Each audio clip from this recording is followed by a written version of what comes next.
سورۃ الحدید، سورہ حدید کا تعارف۔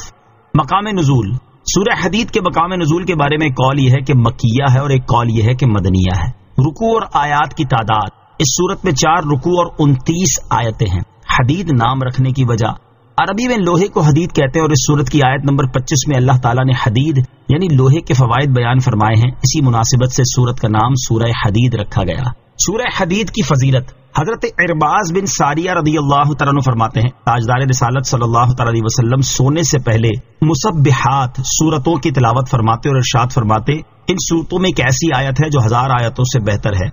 یاد رہے کہ مسبحات سے مراد وہ سورتیں ہیں جن کی ابتدا میں تسبیح کی آیات ہیں، جیسے سورہ حدید، سورہ حشر، سورہ صف، سورہ جمعہ اور سورہ تغابن۔ سورہ حدید کے مضامین، اس سورت کا مرکزی مضمون یہ ہے کہ اس میں عقیدے اور ایمان سے متعلق جہاد اور راہ خدا میں خرچ کرنے کے بارے میں اور ان کے علاوہ دیگر چیزوں سے متعلق شرعی امور بیان کیے گئے ہیں۔ نیز اس میں یہ مضامین ذکر کیے گئے ہیں۔ نمبر 1، اس سورت کی ابتدا میں اللہ تعالیٰ کی صفات، اس کے اسماء حسنہ اور کائنات کی تخلیق میں اس کی عظمت و قدرت کے آثار کے ظہور کا بیان ہے۔ نمبر 2، مسلمانوں کو دین اسلام کی سربلندی اور اس کے اعزاز کی خاطر اللہ تعالیٰ کی راہ میں مال خرچ کرنے کی ترغیب دی گئی ہے۔ نمبر 3، دنیا اور آخرت کی حقیقت کو واضح کیا گیا اور بتایا گیا کہ دنیا فنا ہونے والا گھر اور کھیل تماشے کی طرح ہے، جبکہ آخرت ہمیشہ باقی رہنے والا گھر، سعادت اور بڑی راحت کی جگہ ہے، اور اس کے ساتھ دنیا کے دھوکے میں مبتلا ہونے سے ڈرایا گیا اور آخرت کی بہتری کے لیے عمل کرنے کی ترغیب دی گئی ہے۔ نمبر 4، مسلمانوں کو مصیبتوں پر صبر کرنے کی تلقین کی گئی اور تکبر و بخل کی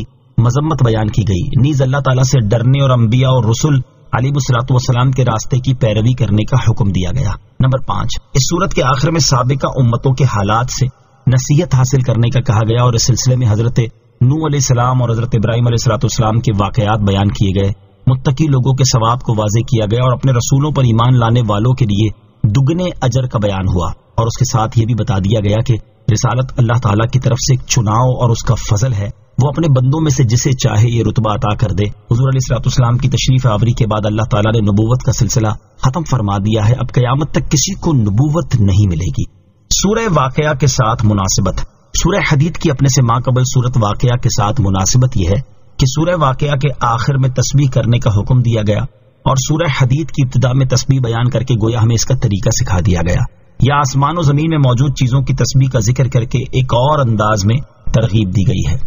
بسم اللہ الرحمن الرحیم۔ ترجمہ، اللہ کے نام سے شروع جو نہایت مہربان رحمت والا ہے۔ سبح للہ ما فی السماوات والارض وهو العزیز الحکیم۔ ترجمہ، اللہ کی پاکی بیان کی ہر اس چیز نے جو آسمانوں اور زمین میں ہے اور وہی عزت والا حکمت والا ہے۔ سبح للہ ما فی السماوات والارض، اللہ کی پاکی بیان کی ہر اس چیز نے جو آسمانوں اور زمین میں ہے۔ اس آیت کا خلاصہ یہ ہے کہ جو کچھ زمین و آسمانوں میں ہے، چاہے وہ جاندار ہو یا بے جان، سب زبان حال اور زبان کال سے اللہ تعالیٰ کی پاکی بیان کرتے ہیں، یعنی یہ کہ وہ اللہ ذات میں، صفات میں، افعال میں اور احکام میں ہر نقص و عیب سے پاک ہے اور اس کے رب ہونے کا اقرار کرتے اور اس کی اطاعت کا یقین رکھتے ہیں، اور وہی اللہ عز و جل غالب اور کامل قدرت والا اور اپنے تمام افعال میں حکمت والا ہے۔ لہ ملک السماوات والارض یحیی ویمیت وہو علی کل شیء قدیر۔ ترجمہ، آسمانوں اور زمین کی سلطنت سب اسی کے لیے ہے، وہ زندگی اور موت دیتا ہے اور وہ ہر چیز پر قادر ہے۔ لہ ملک السماوات والارض، آسمانوں اور زمین کی سلطنت سب اسی کے لیے ہے۔ ارشاد فرمائے کہ آسمانوں اور زمین اور ان میں موجود تمام چیزوں پر اللہ تعالیٰ کا مکمل طور پر تصرف ہے اور ان سب میں اس کا حکم نافذ ہے۔ وہ اپنی تمام مخلوق سے بے پرواہ ہے اور سب اسی کے محتاج ہیں۔ اس کی شان یہ ہے کہ وہ مخلوق کو پیدا کر کے انہیں زندگی دیتا ہے اور قیامت کے دن بھی مردوں کو زندہ فرمائے گا، اور وہ دنیا میں زندوں کو موت دیتا ہے اور وہ ہر ممکن چیز پر قادر ہے۔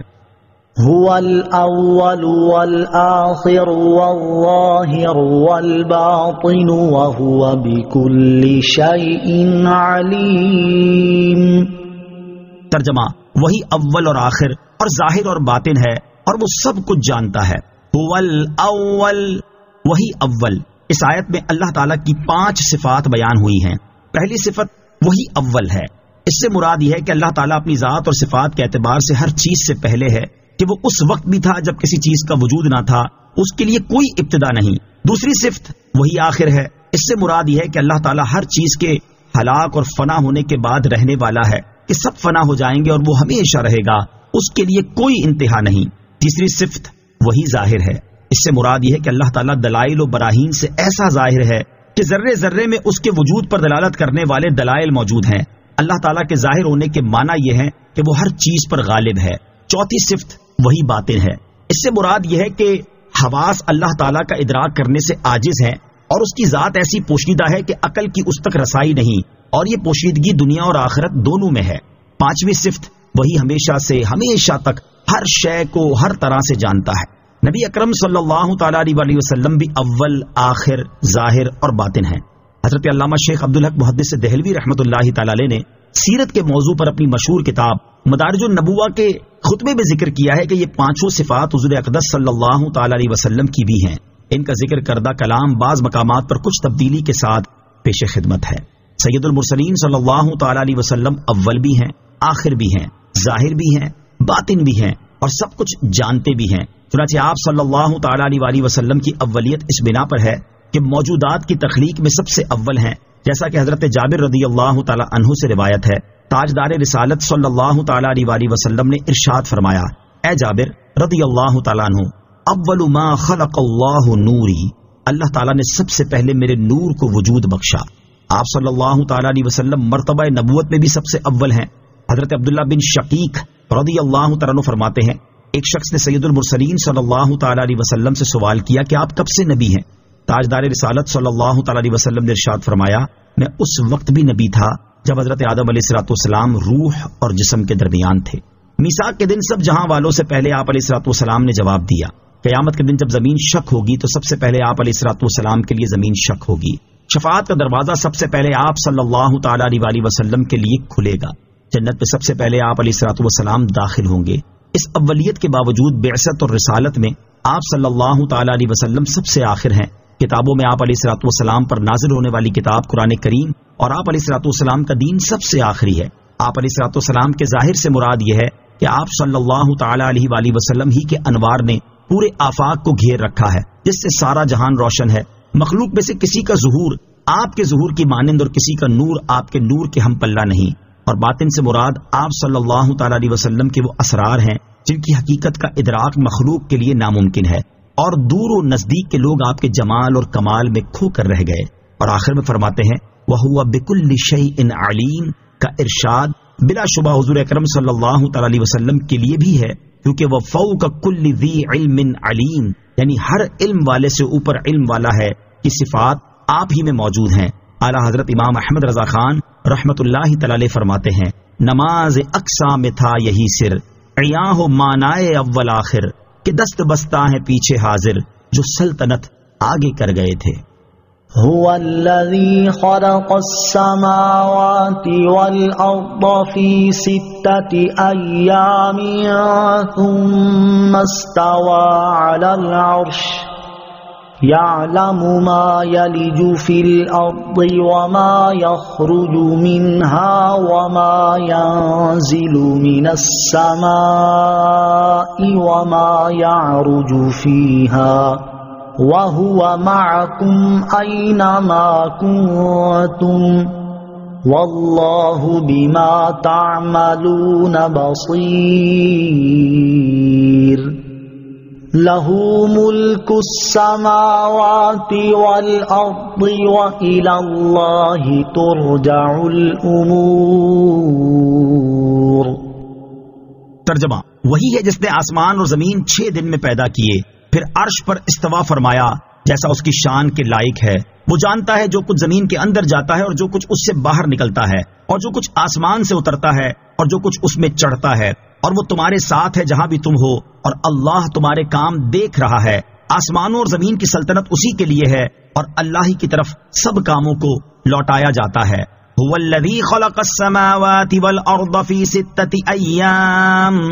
وہی ہے جس نے آسمان اور زمین 6 دن میں پیدا کیے۔ یہاں سے اللہ تعالیٰ نے اپنی قدرت اور علم کے بارے میں بیان فرمایا۔ چنانچہ اس آیت کا خلاصہ یہ ہے کہ اللہ تعالیٰ وہی ہے جس نے آسمان اور زمین دنیا کے ایام کے حساب سے 6 دن میں پیدا کیے۔ حضرت حسن رضی اللہ تعالیٰ عنہ نے فرمایا کہ اگر اللہ تعالیٰ چاہتا تو پلک جھپکنے میں زمین و آسمان پیدا کر دیتا، لیکن اس کی حکمت کا یہی تقاضا ہوا کہ 6 دن کو اصل بنائے اور ان پر مدار رکھے، اور ارشاد فرمایا کہ پھر اللہ تعالیٰ نے عرش پر استوا فرمایا جیسا اس کی شان کے لائق ہے۔ جو کچھ زمین کے اندر جاتا ہے، خواہ وہ دانہ ہو یا پانی کا قطرہ، خزانہ ہو یا مردہ، اور جو کچھ اس سے باہر نکلتا ہے، خواہ وہ نباتات ہو یا دھات یا اور کوئی چیز، اور جو کچھ آسمان سے اترتا ہے جیسے رحمت و عذاب، فرشتے اور بارش، اور جو کچھ آسمان میں چڑھتا ہے جیسے اعمال اور دعائیں، ان سب کو اللہ تعالیٰ جانتا ہے، اور وہ عام طور پر اپنے علم و قدرت کے ساتھ اور خاص طور پر اپنے فضل و رحمت کے ساتھ تمہارے ساتھ ہے، چاہے تم جہاں بھی ہو، اور اللہ تعالیٰ تمہارے کام دیکھ رہا ہے، تو وہ قیامت کے دن تمہیں تمہارے اعمال کے مطابق جزا دے گا۔ اس آیت میں غفلت کی نیند سونے والوں اور گناہوں میں مصروف لوگوں کے لیے بڑی نصیحت ہے۔ انہیں چاہیے کہ اپنی غفلت کی نیند سے بیدار ہو جائیں اور گناہ کرتے وقت اللہ تعالیٰ سے ڈریں اور اس سے حیا کریں، کیونکہ اللہ تعالیٰ کو ان کے اعمال معلوم ہیں اور وہ ان کا ہر کام دیکھ رہا ہے، اور یہ جہاں بھی چلے جائیں اور جو حیلہ اور تدبیر اپنا لیں، مگر کسی جگہ اور کسی صورت اللہ تعالیٰ سے چھپ نہیں سکتے، اور وہ ان کے اعمال کے مطابق انہیں جزا اور سزا دینے پر قدرت بھی رکھتا ہے۔ اللہ تعالیٰ ہمیں اپنا خوف نصیب فرمائے اور گناہوں سے بچنے اور نیک اعمال کرنے کی توفیق عطا فرمائے، آمین۔ یولج اللیل فی النہار ویولج النہار فی اللیل وَهُوَ عَلِيمٌ بِذَاتِ الصُّدُورِ۔ ترجمہ: رات کو دن میں داخل کرتا ہے اور دن کو رات میں داخل کرتا ہے، اور وہ دلوں کی بات جاننے والا ہے۔ یولج اللیل فی النہار، رات کو دن میں داخل کرتا ہے۔ اس آیت کا خلاصہ یہ ہے کہ اللہ تعالیٰ کسی موسم میں رات کی مقدار کم کر کے اور دن کی مقدار بڑھا کر رات کے کچھ حصے کو دن میں داخل کرتا ہے، اور کسی موسم میں دن کی مقدار کم کر کے اور رات کی مقدار بڑھا کر دن کے کچھ حصے کو رات میں داخل کرتا ہے، اور وہ دل کے عقیدے اور قلبی اسرار سب کو جانتا ہے۔ نوٹ: رات اور دن میں کمی زیادتی کا بیان اس سے پہلے سورہ آل عمران، سورہ حج، سورہ لقمان اور سورہ فاطر میں گزر چکا ہے۔ یہاں ایک بار پھر ذکر کرنے سے مقصود یہ ہے کہ لوگ اللہ تعالیٰ کی قدرت میں غور و فکر کریں اور اس کی وحدانیت پر ایمان لائیں۔ آمنوا باللہ ورسولہ وانفقوا مما جعلکم مستخلفین فیہ فالذین آمنوا منکم وانفقوا لهم اجر کبیر۔ ترجمہ: اللہ اور اس کے رسول پر ایمان لاؤ اور اس کی راہ میں اس مال میں سے خرچ کرو جس میں اللہ نے تمہیں دوسروں کا جانشین بنایا ہے، تو تم میں جو ایمان لائے اور انہوں نے خرچ کیا ان کے لیے بڑا ثواب ہے۔ آمنوا باللہ ورسولہ، اللہ اور اس کے رسول پر ایمان لاؤ۔ اللہ تعالیٰ کی وحدانیت پر دلالت کرنے والی مختلف چیزیں بیان کرنے کے بعد اب بندوں کو ایمان قبول کرنے، محبت دنیا کو چھوڑ دینے اور نیک کاموں میں مال خرچ کرنے کا حکم دیا جا رہا ہے۔ اس آیت کی تفسیر یہ ہے کہ اے لوگو، اللہ تعالیٰ کی وحدانیت کا اقرار کر کے اور جن چیزوں کو نبی اکرم صلی اللہ تعالیٰ علیہ وسلم اللہ تعالیٰ کی طرف سے لائے ہیں ان میں ان کی تصدیق کر کے اللہ تعالیٰ اور اس کے رسول پر ایمان لاؤ اور ان کی پیروی کرو، اور جو مال اس وقت تمہارے قبضے میں ہے تم وراثت کے طور پر اس میں دوسروں کے جانشین بنے ہو، اور ان قریب یہ تمہارے بعد والوں کی طرف منتقل ہو جائے گا، لہٰذا تم پہلے لوگوں سے نصیحت حاصل کرو اور اس مال کو اللہ تعالیٰ کی راہ میں خرچ کرنے سے بخل نہ کرو، اور تم میں سے جو لوگ ایمان لائے اور انہوں نے اپنا مال اسی طرح خرچ کیا جیسے انہیں حکم دیا گیا تھا تو اس بنا پر ان کے لیے بڑا ثواب ہے۔ دوسری تفسیر یہ ہے کہ اے لوگو، اللہ تعالیٰ اور اس کے رسول پر ایمان لاؤ اور جو مال تمہارے قبضے میں ہے یہ سب اللہ تعالیٰ کے ہیں، اس نے تمہیں نفع اٹھانے کے لیے دے دیے ہیں، تم حقیقی طور پر ان کے مالک نہیں بلکہ نائب اور وکیل کی طرح ہو، انہیں راہ خدا میں خرچ کرو، اور جس طرح نائب اور وکیل کو مالک کے حکم سے خرچ کرنے میں کوئی تأمل نہیں ہوتا تو تمہیں بھی کوئی تأمل و تردد نہ ہو، اور تم میں سے جو لوگ اللہ تعالیٰ اور اس کے رسول پر ایمان لائے اور انہوں نے اللہ تعالیٰ کی راہ میں مال خرچ کیا ان کے لیے بڑا ثواب ہے۔ وَمَا لَكُمْ لَا تُؤْمِنُونَ بِاللَّهِ وَالرَّسُولُ يَدْعُوكُمْ لِتُؤْمِنُوا بِرَبِّكُمْ وَقَدْ أَخَذَ مِيثَاقَكُمْ إِن كُنتُم مُّؤْمِنِينَ۔ ترجمہ: اور اے لوگو، تمہیں کیا ہے کہ تم اللہ پر ایمان نہ لاؤ حالانکہ رسول تمہیں بلا رہے ہیں کہ اپنے رب پر ایمان لاؤ، اور بے شک اللہ تم سے عہد لے چکا ہے اگر تم یقین رکھتے ہو۔ وما لکم لا تؤمنون باللہ، اور تمہیں کیا ہے کہ تم اللہ پر ایمان نہ لاؤ۔ ارشاد فرمایا کہ اے لوگوں تمہیں کیا ہوا ہے کہ تم اللہ تعالیٰ پر ایمان نہیں لا رہے، حالانکہ اللہ تعالیٰ کے رسول تمہیں بلا رہے ہیں کہ تم اپنے رب تعالیٰ کی وحدانیت کا اقرار کر کے اس پر ایمان لاؤ، اور وہ تمہارے سامنے اللہ تعالیٰ کی وحدانیت اور اپنی رسالت کی دلیلیں پیش کر رہے ہیں اور اللہ تعالیٰ کی کتاب سنا رہے ہیں۔ اب تمہیں ایمان قبول کرنے سے کیا عذر ہو سکتا ہے؟ اور بے شک اللہ تعالیٰ تم سے اس وقت عہد لے چکا ہے جب اس نے تمہیں حضرت آدم علیہ الصلوۃ والسلام کی پشت سے نکالا تھا کہ اللہ تعالیٰ تمہارا رب ہے، اس کے سوا کوئی معبود نہیں۔ اگر تم اس عہد پر یقین رکھتے ہو تو ایمان لے آؤ۔ هو الذي ينزل على عبده آيات بينات ليخرجكم من الظلمات إلى النور وَإِنَّ اللَّهَ بِكُمْ لَرَؤُوفٌ رَحِيمٌ۔ ترجمہ، وہی ہے جو اپنے بندے پر روشن آیتیں اتارتا ہے تاکہ تمہیں اندھیروں سے نور کی طرف لے جائے، اور بے شک اللہ تم پر ضرور مہربان رحمت والا ہے۔ هُوَ الَّذِي يُنَزِّلُ عَلَى عَبْدِهِ آيَاتٍ بَيِّنَاتٍ، وہی ہے جو اپنے بندے پر روشن آیتیں اتارتا ہے۔ ارشاد فرمایا کہ اللہ تعالیٰ وہی ہے جو حضرت جبرائیل کے واسطے سے اپنے بندے محمد مصطفیٰ صلی اللہ تعالیٰ علیہ وسلم پر حکم اور ممانعت، حلال اور حرام کے احکام پر مشتمل روشن آیتیں اتارتا ہے تاکہ اے میرے نبی صلی اللہ تعالیٰ علیہ وسلم کی امت، یہ رسول صلی اللہ تعالیٰ علیہ وسلم تمہیں کفر، شرک، شک، جہالت اور مخالفت کے اندھیروں سے ایمان، توحید، یقین، علم اور موافقت کے نور کی طرف لے جائیں، اور بے شک اللہ تعالیٰ تم پر ضرور مہربان اور رحمت والا ہے کہ اس نے تمہاری طرف اپنے حبیب صلی اللہ تعالیٰ علیہ وسلم کو بھیجا اور ان پر قرآن پاک کی آیات نازل فرمائیں۔ یہی مضمون ایک دوسری آیت میں بیان ہوا ہے۔ الف لام را کتاب انزلناہ الیک لتخرج الناس من الظلمات الى النور بِإِذْنِ رَبِّهِمْ إِلَى صِرَاطِ الْعَزِيزِ الْحَمِيدِ۔ ترجمہ، الف لام را،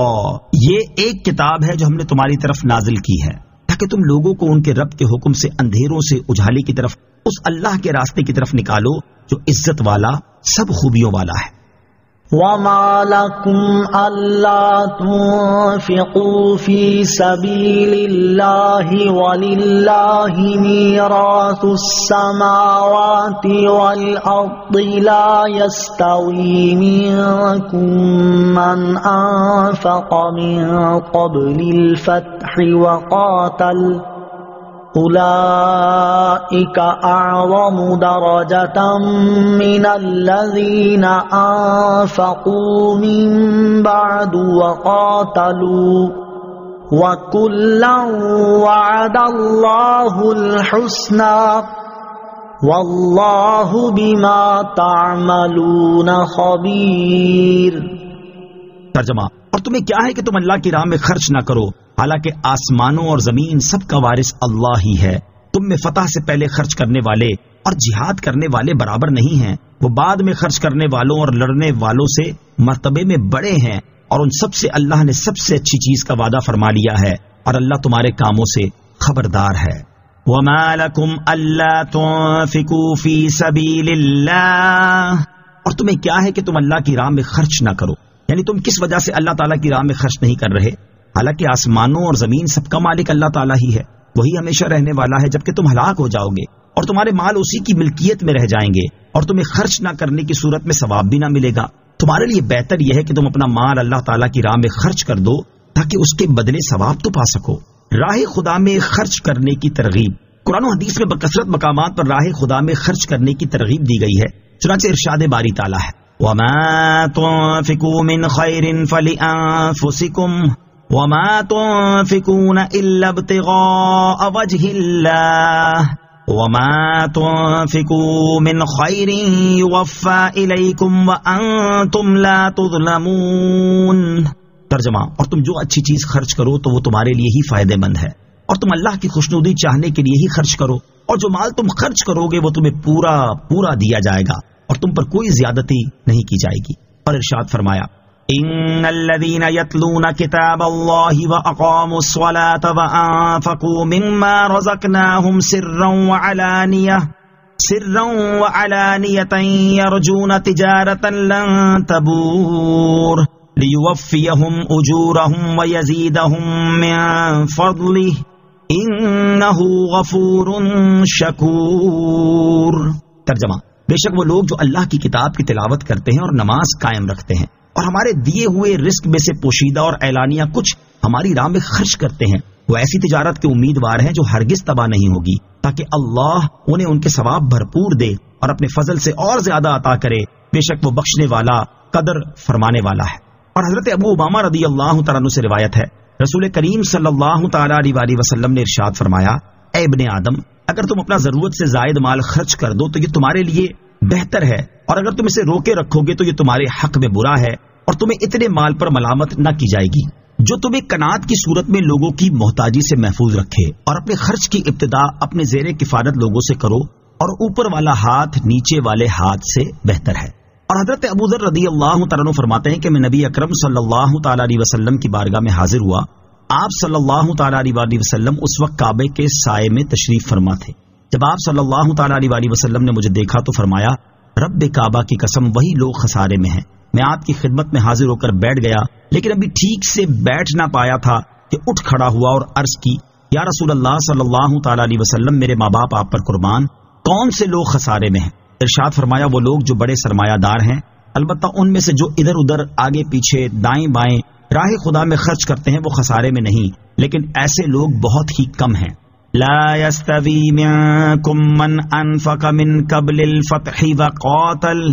تم میں فتح سے پہلے خرچ کرنے والے اور جہاد کرنے والے برابر نہیں ہیں۔ اس آیت میں اللہ تعالیٰ نے ان صحابہ کرام رضی اللہ تعالیٰ عنہم کی فضیلت بیان فرمائی ہے جنہوں نے اللہ تعالیٰ کی راہ میں اپنا مال خرچ کرنے میں سبقت کی۔ چنانچہ ارشاد فرمایا، اے میرے حبیب صلی اللہ تعالیٰ علیہ وسلم کے صحابہ، مکے کی فتح سے پہلے جبکہ مسلمان کم اور کمزور تھے، اس وقت جنہوں نے خرچ کیا اور جہاد کیا وہ فضیلت میں دوسروں کے برابر نہیں، اور وہ فتح مکہ کے بعد خرچ کرنے والوں اور لڑنے والوں سے درجے کے اعتبار سے بڑے ہیں، اور فتح سے پہلے خرچ کرنے والوں سے بھی اور فتح کے بعد خرچ کرنے والوں سے بھی اللہ تعالیٰ نے سب سے اچھی چیز یعنی جنت کا وعدہ فرما لیا ہے۔ البتہ جنت میں ان کے درجات میں فرق ہے کہ فتح مکہ سے پہلے خرچ کرنے والوں کا درجہ بعد میں خرچ کرنے والوں سے اعلیٰ ہے، اور اللہ تعالیٰ تمہارے کاموں سے خبردار ہے۔ مہاجرین اور انصار صحابہ کرام رضی اللہ تعالیٰ عنہم کا مقام دیگر صحابہ سے بلند ہے۔ آیت کے اس حصے اولئک اعظم درجہ سے معلوم ہوا کہ مہاجرین اور انصار صحابہ کرام رضی اللہ تعالیٰ عنہم کی عظمت اور ان کا مقام دیگر صحابہ کرام رضی اللہ تعالیٰ عنہم سے بہت بلند ہے۔ انہی میں حضرت ابوبکر صدیق، حضرت عمر فاروق، حضرت عثمان غنی اور حضرت علی المرتضیٰ رضی اللہ تعالیٰ عنہم بھی شامل ہیں، اور ان کی عظمت کی گواہی خود اللہ تعالیٰ قرآن پاک میں دے رہا ہے۔ اس سے ان لوگوں کو نصیحت حاصل کرنی چاہیے جو ان کی شان میں زبان تان دراز کرتے اور انہیں برے الفاظ سے یاد کرتے ہیں۔ حضرت ابو سعید خدری رضی اللہ تعالیٰ عنہ سے روایت ہے، اور یہ بخاری شریف کی حدیث ہے، سید المرسلین صلی اللہ تعالیٰ علیہ وسلم نے ارشاد فرمایا، میرے صحابہ رضی اللہ تعالیٰ عنہم کو برا بھلا نہ کہو، کیونکہ ان کی شان یہ ہے کہ تم میں سے کوئی احد پہاڑ کے برابر سونا خیرات کر دے تو وہ صحابہ کرام علیہم رضوان میں سے کسی ایک کے مد بلکہ اس کے نصف خیرات کرنے تک نہیں پہنچ سکتا۔ حضرت ابوبکر صدیق رضی اللہ تعالیٰ عنہ کی شان، یہاں حضرت ابوبکر صدیق رضی اللہ تعالیٰ عنہ کی شان کے بارے میں ایک انتہائی ایمان افروز واقعہ سماعت فرمائیں۔ چنانچہ حضرت عبداللہ ابن عمر رضی اللہ تعالیٰ عنہما فرماتے ہیں، ہم تاجدار رسالت صلی اللہ تعالیٰ علیہ وسلم کی بارگاہ میں حاضر تھے، اور ان کے پاس حضرت ابوبکر صدیق رضی اللہ تعالیٰ عنہ بھی حاضر تھے، اور آپ رضی اللہ تعالیٰ عنہ نے ایک عبا یعنی پاؤں تک لمبا کوٹ پہنے ہوئے تھے اور اسے آگے سے باندھا ہوا تھا۔ اس وقت حضرت جبرائیل علیہ السلام نازل ہوئے اور نبی اکرم علیہ السلام کو اللہ تعالیٰ کی طرف سے سلام پیش کیا اور عرض کی، یا رسول اللہ صلی اللہ تعالیٰ علیہ وسلم، یہ کیا بات ہے کہ میں حضرت ابوبکر صدیق رضی اللہ تعالیٰ عنہ کو اس حال میں دیکھ رہا ہوں کہ آپ ایک ایسی عبا یعنی پاؤں تک لمبا کوٹ پہنے ہوئے ہیں جسے سامنے سے کانٹوں کے ساتھ جوڑا ہوا ہے۔ رسول کریم علیہ السلام نے ارشاد فرمایا، اے جبرائیل علیہ السلام، ان کی یہ حالت اس لیے ہے کہ انہوں نے اپنا سارا مال مجھ پر خرچ کر دیا تھا۔ حضرت جبرائیل علیہ السلام نے عرض کی، آپ حضرت ابوبکر صدیق رضی اللہ تعالیٰ عنہ کو اللہ تعالیٰ کی طرف سلام پیش کیجئے اور ان سے فرمائیے کہ اللہ تعالیٰ آپ سے فرما رہا ہے کہ تم اپنے اس فقر پر مجھ سے راضی ہو یا ناراض۔ حضور علیہ السلام نے حضرت ابوبکر صدیق رضی اللہ تعالیٰ عنہ کی طرف توجہ فرمائی اور ارشاد فرمایا، اے ابوبکر رضی اللہ تعالیٰ عنہ، حضرت جبرائیل علیہ السلام تمہیں اللہ تعالیٰ کی طرف سے سلام پیش کر رہے ہیں، اور اللہ تعالیٰ فرماتا ہے کہ تم اپنے اس فقر میں مجھ سے راضی ہو یا ناراض۔ یہ سن کر حضرت ابوبکر صدیق رضی اللہ تعالیٰ عنہ کی آنکھوں سے آنسو جاری ہو گئے اور عرض کرنے لگے کیا میں اپنے رب تعالیٰ سے ناراض ہو سکتا ہوں؟ میں اپنے رب سے راضی ہوں، میں اپنے رب سے راضی ہوں۔ من ذا الذي يقرض الله قرضا حسنا فيضاعفه له وله أجر كريم۔ ترجمہ، کون ہے جو اللہ کو اچھا قرض دے تو اللہ اس کے لیے اس کو کئی گناہ بڑھا دے گا اور اس کے لیے اچھا اجر ہے۔ من ذا الذي يقرض الله قرضا حسنا، کون ہے جو اللہ کو اچھا قرض دے۔ اس آیت میں اللہ تعالیٰ نے تاکید کے ساتھ لوگوں کو مسلمانوں کی حمایت میں، کفار کے ساتھ جہاد کرنے میں اور فقیر و محتاج مسلمانوں کی مدد کرنے میں اپنا مال خرچ کرنے کی ترغیب دی ہے۔ چنانچہ ارشاد فرمایا کہ کون ہے جو خوش دلی کے ساتھ اپنا مال راہ خدا میں خرچ کرے تاکہ اللہ تعالیٰ اپنے فضل سے اس کے خرچ کرنے کا ثواب اسے کئی گناہ تک بڑھا دے، اور اس اضافے کے ساتھ ساتھ اس کے لیے اچھا اجر ہے اور اسے اس کے اعمال کا ثواب اللہ تعالیٰ کی رضا اور اس کی بارگاہ میں قبولیت کے ساتھ دیا جائے گا۔ یہاں آیت میں اللہ تعالیٰ کی راہ میں خرچ کرنے کو قرض سے اس طور پر تعبیر فرمایا گیا ہے کہ اللہ تعالیٰ نے اپنے فضل سے اپنی راہ میں خرچ کرنے پر جنت کا وعدہ فرمایا ہے۔ راہ خدا میں خرچ کرنے کا ثواب، راہ خدا میں خرچ کرنے کی ترغیب دیتے ہوئے اور اس کا ثواب بیان کرتے ہوئے ایک اور مقام پر اللہ تعالیٰ ارشاد فرماتا ہے من ذا الذی یقرض اللہ قرضا حسنا فیضاعفہ لہ اضعافا کثیرہ واللہ یقبض ویبسط وَإِلَيْهِ تُرْجَعُونَ۔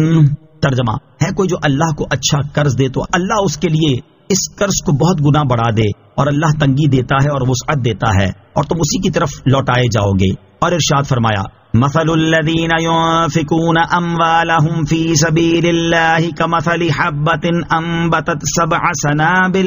سَبْعَ سَنَابِلَ فِي كُلِّ سُنبُلَةٍ مِئَةُ حَبَّةٍ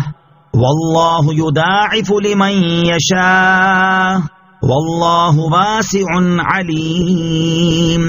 ترجمہ، ان لوگوں کی مثال جو اپنے مال اللہ کی راہ میں خرچ کرتے ہیں اس دانے کی طرح ہے جس نے 7 بالیاں اگائیں، ہر بالی میں 100 دانے ہیں، اور اللہ اس سے بھی زیادہ بڑھائے جس کے لیے چاہے، اور اللہ وسعت والا، علم والا ہے۔ اللہ تعالیٰ کی راہ میں خرچ کرنے کے معاملے میں صحابہ کرام رضی اللہ تعالیٰ عنہم کے جذبے کی ایک مثال سماعت فرمائیں۔ چنانچہ حضرت عبداللہ ابن مسعود رضی اللہ تعالیٰ عنہ فرماتے ہیں جب یہ آیت من ذا الذی یقرض اللہ قرضا حسنا نازل ہوئی تو حضرت ابو دحدہ انصاری رضی اللہ تعالیٰ عنہ نے عرض کی یا رسول اللہ صلی اللہ تعالیٰ علیہ وسلم، کیا اللہ تعالیٰ چاہتا ہے کہ ہم قرض دیں؟ نبی اکرم علیہ الصلوۃ والسلام نے ارشاد فرمایا ہاں اے ابو دحدہ۔ حضرت ابو دحدہ رضی اللہ تعالیٰ عنہ نے عرض کی یا رسول اللہ صلی اللہ تعالیٰ علیہ وسلم، اپنا دست اقدس مجھے دکھائیے۔ حضرت ابو دحدہ رضی اللہ تعالیٰ عنہ نے دست اقدس تھام کر عرض کی میں نے اپنا باغ اپنے رب عز و جل کی بارگاہ میں بطور قرض پیش کر دیا۔ حضرت عبداللہ ابن مسعود رضی اللہ تعالیٰ عنہ فرماتے ہیں ان کے باغ میں 600 کھجور کے درخت تھے اور دحدہ اور ان کے بچے بھی اسی میں رہتے تھے۔ حضرت ابو دحدہ رضی اللہ تعالیٰ عنہ آئے اور انہوں نے پکارا اے دحدہ، انہوں نے عرض کی لبیک میں حاضر ہوں۔ حضرت ابو دحدہ رضی اللہ تعالیٰ عنہ نے فرمایا آپ اس باغ سے نکل چلیں کیونکہ میں نے اس باغ کو اپنے رب عز و جل کی بارگاہ میں بطور قرض پیش کر دیا ہے۔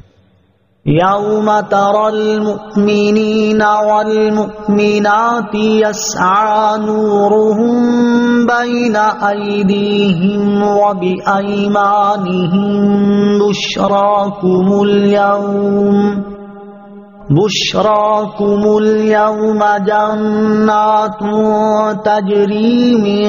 تحتها الانہار خالدین فیہا ذالک هو الفوز العظیم۔ ترجمہ، جس دن تم مومن مردوں اور ایمان والی عورتوں کو دیکھو گے کہ ان کا نور ان کے آگے اور ان کے دائیں جانب دوڑ رہا ہے، فرمایا جائے گا کہ آج تمہاری سب سے زیادہ خوشی کی بات وہ جنتیں ہیں جن کے نیچے نہریں بہتی ہیں، تم ان میں ہمیشہ رہو، یہی بڑی کامیابی ہے۔ یوم تری المؤمنین والمؤمنات، جس دن تم مومن مردوں اور ایمان والی عورتوں کو دیکھو گے۔ اس آیت میں اللہ تعالیٰ نے ایمان والوں کے بارے میں خبر دی کہ قیامت کے دن تم مومن مردوں اور ایمان والی عورتوں کو پل صراط پر اس حال میں دیکھو گے کہ ان کے ایمان اور بندگی کا نور ان کے آگے اور ان کی دائیں جانب دوڑ رہا ہے، اور وہ نور جنت کی طرف ان کی رہنمائی کر رہا ہے، اور پل صراط سے گزر جانے کے بعد ان سے فرمایا جائے گا کہ آج تمہاری سب سے زیادہ خوشی کی باتیں وہ جنتیں ہیں جن کے نیچے نہریں بہتی ہیں، تم ان میں ہمیشہ رہو گے اور یہی بڑی کامیابی ہے۔ اسی نور کے بارے میں ایک اور مقام پر اللہ تعالیٰ ارشاد فرماتا ہے یا ایھا الذین آمنوا توبوا الی اللہ توبۃ نصوحا عسى ربكم أن يكفر عنكم سيئاتكم ويدخلكم جنات تجري من تحتها الأنهار يوم لا يخزي الله النبي والذين آمنوا معه نورهم يسعى بين أيديهم وبأيمانهم يقولون ربنا أتمم لنا نورنا واغفر لنا انک علی کل شیء قدیر۔ ترجمہ: اے ایمان والو، اللہ کی طرف ایسی توبہ کرو جس کے بعد گناہ کی طرف لوٹنا نہ ہو۔ قریب ہے کہ تمہارا رب تمہاری برائیاں تم سے مٹا دے اور تمہیں ان باغوں میں لے جائے جن کے نیچے نہریں رواں ہیں، جس دن اللہ نبی اور ان کے ساتھ کے ایمان والوں کو رسوا نہ کرے گا، ان کا نور ان کے آگے اور ان کے دائیں دوڑتا ہوگا۔ وہ عرض کریں گے، اے ہمارے رب، ہمارے لیے ہمارا نور پورا کر دے اور ہمیں بخش دے، بے شک تو ہر چیز پر قادر ہے۔ اور حضرت عبداللہ ابن مسعود رضی اللہ تعالیٰ عنہ اللہ تعالیٰ کے اس فرمان یسعى نورہم بین ایدیہم کے بارے میں فرماتے ہیں، ایمان والوں کو ان کے اعمال کے مطابق نور عطا کیا جائے گا جس کی روشنی میں وہ پل صراط پار کریں گے، حتیٰ کہ ان میں سے بعض مومن ایسے ہوں گے جن کا نور پہاڑ کی مانند ہوگا، اور بعض مومن ایسے ہوں گے جن کا نور کھجور کے درخت کی مثل ہوگا، اور ان میں سے سب سے کم نور اس شخص کا ہوگا جس کا نور اس کے انگوٹھے پر ہوگا، جو کہ کبھی روشن ہوگا اور کبھی بجھ جائے گا۔ یوم یقول المنافقون والمنافقات للذین آمنوا انظرونا نقتبس من نورکم قیل ارجعوا وراءکم فالتمسوا نورا فضرب بینہم بسور لہ باب باطنه فيه الرحمة وظاهره من قبله العذاب۔ ترجمہ: جس دن منافق مرد اور منافق عورتیں مسلمانوں سے کہیں گے کہ ہم پر نظر کر دو، ہم تمہارے نور سے کچھ روشنی حاصل کر لیں، کہا جائے گا تم اپنے پیچھے لوٹ جاؤ تو وہاں نور ڈھونڈو۔ جب ہی ان کے درمیان ایک دیوار کھڑی کر دی جائے گی جس میں ایک دروازہ ہوگا جس کے اندر کی طرف رحمت اور اس کے باہر کی طرف عذاب ہوگا۔ یوم یقول المنافقون والمنافقات للذین آمنوا، جس دن منافق مرد اور منافق عورتیں مسلمانوں سے کہیں گے۔ یہاں سے منافقوں کے بارے میں خبر دیتے ہوئے ارشاد فرمایا کہ قیامت کے دن جب مسلمان بڑی تیزی کے ساتھ جنت کی طرف جا رہے ہوں گے تو اس وقت منافق مرد اور منافقہ عورتیں مسلمانوں سے کہیں گے کہ ہم پر بھی ایک نظر کر دو تاکہ ہم تمہارے نور سے کچھ روشنی حاصل کر لیں اور اس روشنی میں ہم بھی تمہارے ساتھ چلیں۔ مومنوں کی طرف سے انہیں کہا جائے گا کہ تم جہاں سے آئے تھے وہیں لوٹ جاؤ اور وہاں نور ڈھونڈو۔ اس کے ایک معنی یہ ہے کہ تم حساب کی جگہ کی طرف لوٹ جاؤ جہاں ہمیں نور دیا گیا ہے اور وہاں سے نور طلب کرو۔ دوسرے معنی یہ ہے کہ تم ہمارا نور نہیں پا سکتے، لہذا نور کی طلب کے لیے پیچھے لوٹ جاؤ، پھر وہ نور کی تلاش میں واپس ہوں گے اور کچھ نہ پائیں گے۔ دوبارہ مومنین کی طرف پھریں گے تو اس وقت ان مومنین اور منافقین کے درمیان ایک دیوار کھڑی کر دی جائے گی اور اس میں ایک دروازہ ہوگا جس سے جنتی جنت میں چلے جائیں گے، اس دروازے کے اندر کی طرف سے جنت اور اس کی باہر کی طرف عذاب ہوگا۔ اس دیوار کے بارے میں بعض مفسرین نے فرمایا ہے کہ یہی اعراف ہے۔ نوٹ: اس دیوار کے بارے میں مفسرین کے اور بھی اقوال ہیں۔ ینادونہم الم نکن معکم قالوا بلا ولکنکم فتنتم انفسکم وتربصتم وارتبتم وغرتكم الأماني حتى جاء أمر الله وغركم بالله الغرور۔ ترجمہ: منافق مسلمانوں کو پکاریں گے کہ ہم تمہارے ساتھ نہ تھے؟ وہ کہیں گے کیوں نہیں، مگر تم نے تو اپنی جانوں کو فتنے میں ڈالا اور مسلمانوں کے نقصان کے منتظر رہے اور شک میں پڑے رہے، اور جھوٹی خواہشات نے تمہیں دھوکے میں ڈالے رکھا یہاں تک کہ اللہ کا حکم آ گیا، اور بڑے فریبی نے تمہیں اللہ کے بارے میں دھوکے میں ڈالے رکھا۔ ینادونہم، وہ مسلمانوں کو پکاریں گے۔ اس آیت میں منافقین اور مومنین کے درمیان ہونے والے مکالمے کو بیان کیا گیا ہے۔ چنانچہ دیوار کھڑی ہو جانے اور عذاب کا مشاہدہ کرنے کے بعد منافق مسلمانوں کو اس دیوار کے پیچھے سے پکاریں گے اور کہیں گے کہ کیا دنیا میں ہم تمہارے ساتھ نمازیں نہیں پڑھتے تھے اور تمہارے ساتھ روزے نہیں رکھتے تھے؟ مومنین کہیں گے کیوں نہیں، تم ظاہری طور پر ہمارے ساتھ ہی تھے، لیکن تم نے تو منافقت اور کفر اختیار کر کے اپنی جانوں کو فتنے میں ڈالا اور گناہوں میں اور اپنی نفسانی خواہشات کی پیروی میں لگے رہے اور مسلمانوں کے نقصان کے منتظر رہے اور دین اسلام کی حقانیت میں شک کرتے رہے اور جھوٹی خواہشات نے تمہیں دھوکے میں ڈالے رکھا اور تم ان باطل امیدوں میں رہے کہ مسلمانوں پر مصائب آئیں گے تو وہ تباہ ہو جائیں گے، یہاں تک کہ موت کی صورت میں اللہ تعالیٰ کا حکم آ گیا اور بڑے فریبی شیطان نے تمہیں اللہ تعالیٰ کے بارے میں دھوکے میں ڈالے رکھا، اور اللہ تعالیٰ بڑا حلیم ہے، تم پر عذاب نہ کرے گا اور نہ مرنے کے بعد اٹھنا ہے نہ حساب ہوگا، تم اس کے اس فریب میں آ گئے۔ اس آیت میں بیان کی گئی منافقین کی صفات کو سامنے رکھتے ہوئے ہر مسلمان کو اپنی حالت پر غور کرنا چاہیے کہ ان میں سے کوئی صفت اس میں تو نہیں پائی جاتی، اگر پائی جاتی ہو تو فوراً اس سے چھٹکارا پانے کی کوشش کرے تاکہ وہ اخروی رسوائی سے بچ سکے۔ فَالْيَوْمَ لَا يُؤْخَذُ مِنكُمْ فِدْيَةٌ وَلَا مِنَ الَّذِينَ كَفَرُوا مَأْوَاكُمُ النَّارُ هِيَ مَوْلَاكُمْ وَبِئْسَ الْمَصِيرُ۔ ترجمہ: تو آج نہ تم سے کوئی فدیہ لیا جائے گا اور نہ ہی کھلے کافروں سے، تمہارا ٹھکانہ آگ ہے، وہ آگ ہی تمہاری ساتھی ہے، اور کیا ہی برا ٹھکانہ ہے۔ فَالْيَوْمَ لَا يُؤْخَذُ مِنكُمْ فِدْيَةٌ، تو آج نہ تم سے کوئی فدیہ لیا جائے گا۔ جب قیامت کے دن اللہ تعالیٰ منافقوں کو مسلمانوں سے ممتاز کر دے گا تو ارشاد فرمائے گا، اے منافقوں، آج تم سے کوئی فدیہ نہیں لیا جائے گا جسے دے کر تم اپنی جان کو عذاب سے بچا سکو، اور نہ ہی کھلے کافروں سے فدیہ لیا جائے گا، تمہارا ٹھکانہ آگ ہے اور تم اس کے علاوہ کسی اور ٹھکانے کی طرف کبھی نہیں لوٹو گے، وہ آگ ہی تمہاری ساتھی ہے، اور وہ آگ کیا ہی برا ٹھکانہ ہے۔ بعض مفسرین نے فرمایا کہ فدیہ نہ لیے جانے کا معنی یہ ہے کہ آج تم سے ایمان قبول کیا جائے گا اور نہ ہی توبہ قبول کی جائے گی۔ أَلَمْ يَأْنِ لِلَّذِينَ آمَنُوا أَن تَخْشَعَ قُلُوبُهُمْ لِذِكْرِ اللَّهِ وَمَا نَزَلَ مِنَ الْحَقِّ وَلَا يَكُونُوا كَالَّذِينَ أُوتُوا الْكِتَابَ مِن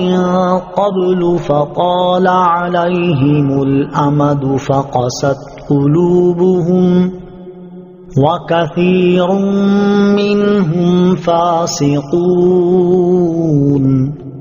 ترجمہ: کیا ایمان والوں کے لیے ابھی وہ وقت نہیں آیا کہ ان کے دن اللہ کی یاد اور اس حق کے لیے جھک جائیں جو نازل ہوا ہے، اور مسلمان ان جیسے نہ ہوں جنہیں پہلے کتاب دی گئی، پھر ان پر مدت دراز ہو گئی تو ان کے دل سخت ہو گئے اور ان میں بہت سے فاسق ہیں۔ الم یأن للذین آمنوا، کیا ایمان والوں کے لیے ابھی وہ وقت نہیں آیا؟ اس آیت کے شان نزول کے بارے میں ام المومنین حضرت عائشہ صدیقہ رضی اللہ تعالی عنہا سے مروی ہے کہ نبی کریم صلی اللہ تعالی علیہ وسلم اپنے دولت سرائے اقدس سے باہر آئے اور مسجد میں صحابہ کرام علیہم رضوان کی ایک جماعت کے پاس تشریف لے گئے۔ وہ لوگ آپس میں ہنس رہے تھے۔ آپ ان کے پاس اس حال میں آئے کہ آپ کی چادر مبارک گھسٹ رہی تھی اور چہرہ انور سرخ تھا۔ آپ نے ان سے ارشاد فرمایا، تم ہنس رہے ہو حالانکہ ابھی تک تمہارے رب کی طرف سے امان نہیں آئی کہ اس نے تمہیں بخش دیا ہے، اور تمہارے ہنسنے پر یہ آیت نازل ہوئی ہے، الم یأن للذین آمنوا ان تخشع قلوبهم لذکر اللہ۔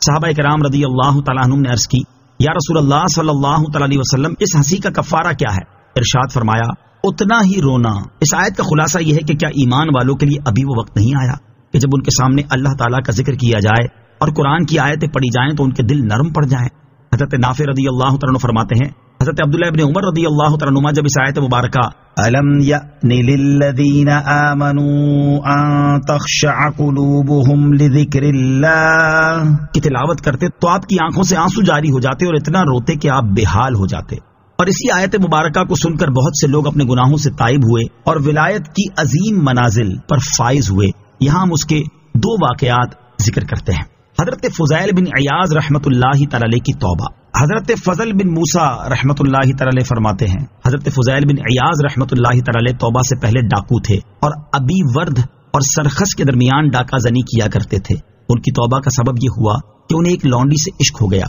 ایک مرتبہ وہ اس کے پاس جانے کے لیے دیوار پر چڑھ رہے تھے کہ اس وقت کسی نے یہ آیت پڑھی، الم یأن للذین آمنوا ان تخشع قلوبهم لذکر اللہ۔ جو ہی یہ آیت آپ نے سنی تو بے اختیار آپ کے منہ سے نکلا، کیوں نہیں میرے پروردگار، اب اس کا وقت آ گیا ہے۔ چنانچہ آپ دیوار سے اتر پڑے اور رات کو ایک سنسان اور بے آباد کھنڈر نما مکان میں جا کر بیٹھ گئے۔ وہاں ایک قافلہ موجود تھا اور شرکائے قافلہ میں سے بعض کہہ رہے تھے کہ ہم سفر جاری رکھیں گے، اور بعض نے کہا کہ صبح تک یہیں رک جاؤ کیونکہ فضیل بن عیاض ڈاکو اسی اطراف میں رہتا ہے، کہیں وہ ہم پر حملہ نہ کر دے۔ آپ نے قافلے والوں کی باتیں سنی تو غور کرنے لگے اور کہا افسوس، میں رات کے وقت بھی گناہ کرتا ہوں اور میرے گناہوں کی وجہ سے مسلمانوں کا حال یہ ہے کہ وہ یہاں مجھ سے خوفزدہ ہو رہے ہیں، حالانکہ اللہ تعالیٰ مجھے ان کے پاس اس حال میں لایا ہے کہ میں اب اپنے جرم سے رجوع کر چکا ہوں۔ اے اللہ عز و جل، میں تیری بارگاہ میں توبہ کرتا ہوں اور اب میں ساری زندگی کعبۃ اللہ کی مجاوری میں گزاروں گا۔ حضرت مالک بن دینار رحمۃ اللہ تعالی کی توبہ۔ حضرت مالک بن دینار رحمۃ اللہ تعالی توبہ سے پہلے نشے کے عادی تھے۔ آپ کی توبہ کا سبب یہ بنا کہ آپ اپنی ایک بیٹی سے بہت محبت کیا کرتے تھے۔ اس کا انتقال ہوا تو آپ نے شعبان کی 15ویں رات خواب دیکھا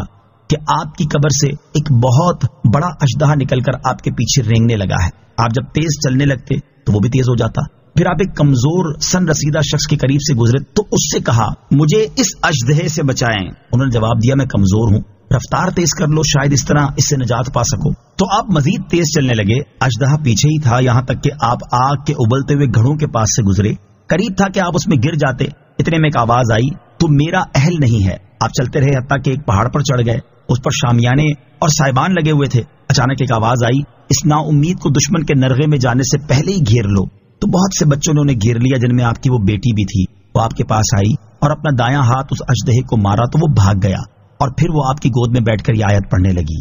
الم یأن للذین آمنوا ان تخشع قلوبهم لذکر اللہ وما نزل من الحق۔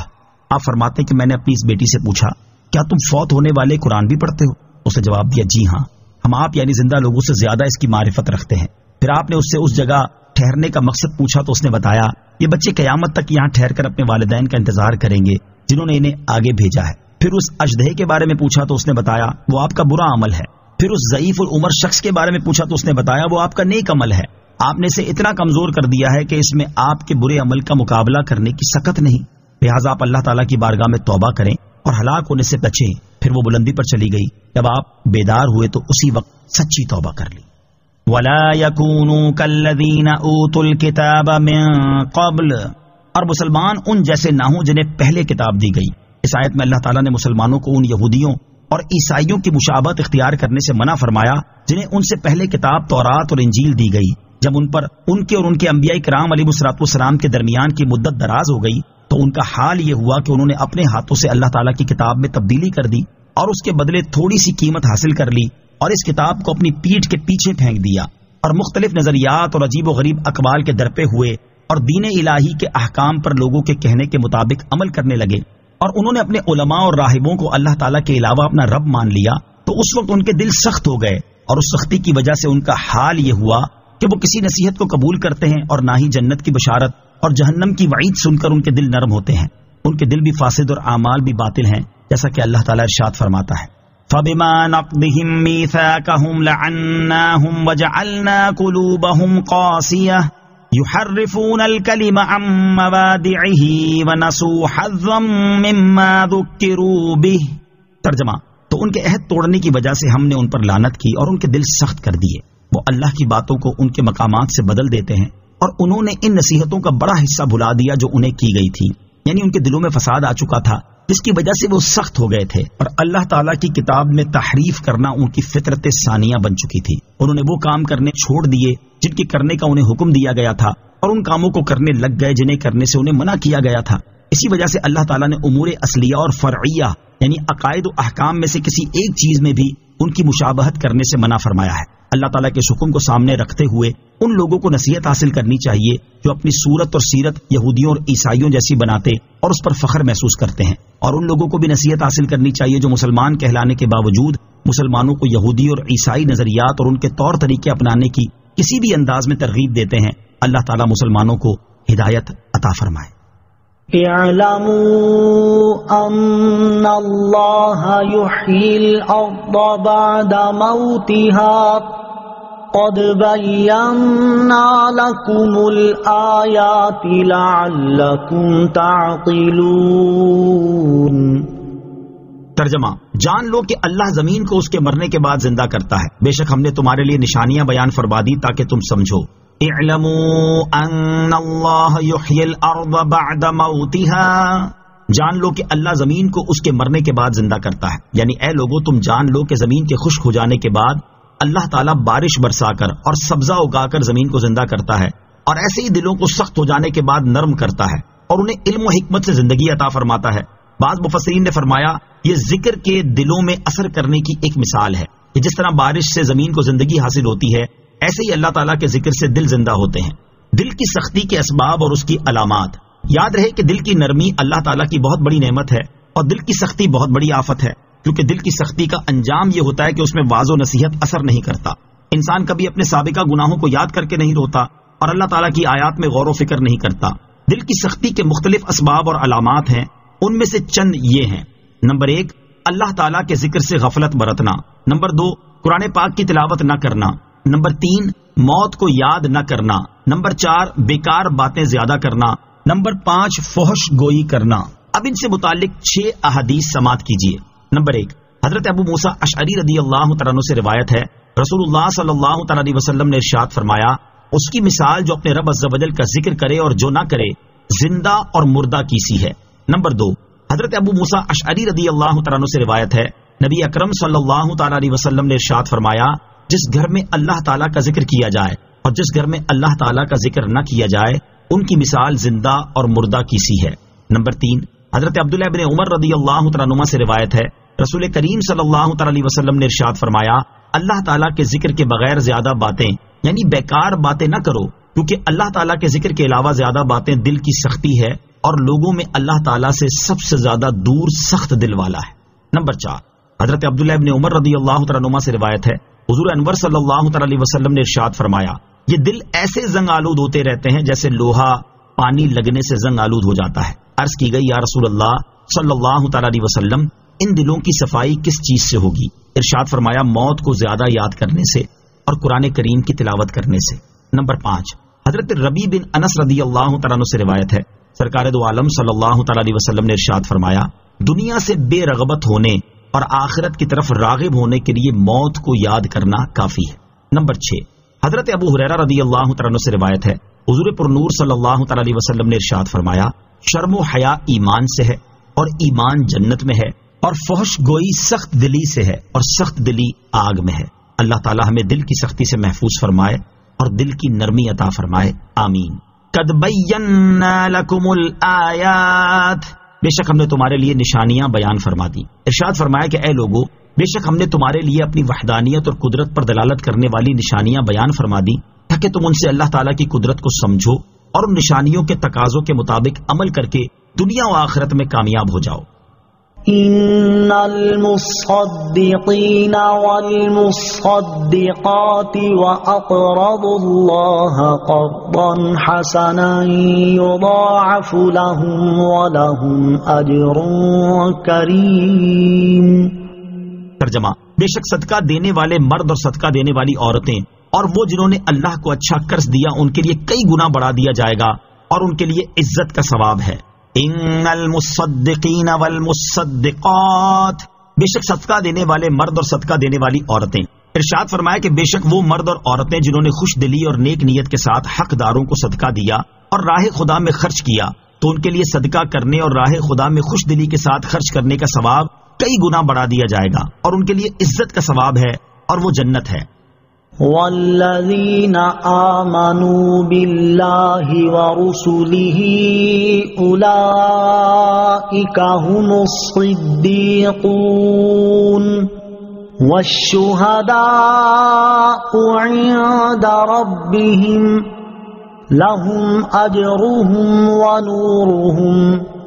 والذین کفروا وکذبوا بآیاتنا اولئک اصحاب الجحیم۔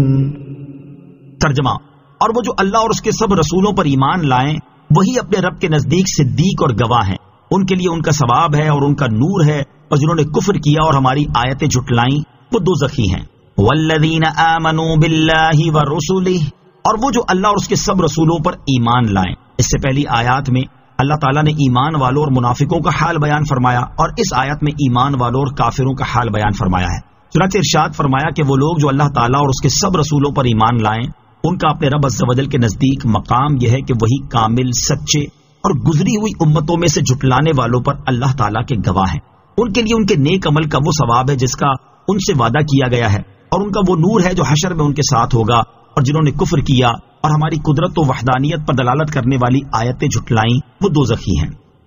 اعلموا انما الحیاة الدنیا لعب ولہو وزینۃ وتفاخر بینکم وتکاثر فی الاموال والاولاد كمثل غيث أعجب الكفار نباته ثم يهيج فتراه مصفرا ثم يكون حطاما وفي الآخرة عذاب شديد ومغفرة من الله ورضوان وَمَا الْحَيَاةُ الدُّنْيَا إِلَّا مَتَاعُ الْغُرُورِ۔ ترجمہ: جان لو کہ دنیا کی زندگی تو صرف کھیل کود اور زینت اور آپس میں فخر و غرور کرنا اور مالوں اور اولاد میں ایک دوسرے پر زیادتی چاہنا ہے۔ دنیا کی زندگی ایسے ہے جیسے وہ بارش جس کا اگایا ہوا سبزہ کسانوں کو اچھا لگا، پھر وہ سبزہ سوکھ جاتا ہے تو تم اسے زرد دیکھتے ہو، پھر وہ پامال کیا ہوا بیکار ہو جاتا ہے، اور آخرت میں سخت عذاب ہے اور اللہ کی طرف سے بخشش اور اس کی رضا بھی ہے، اور دنیا کی زندگی تو صرف دھوکے کا سامان ہے۔ اعلموا انما الحیاۃ الدنیا،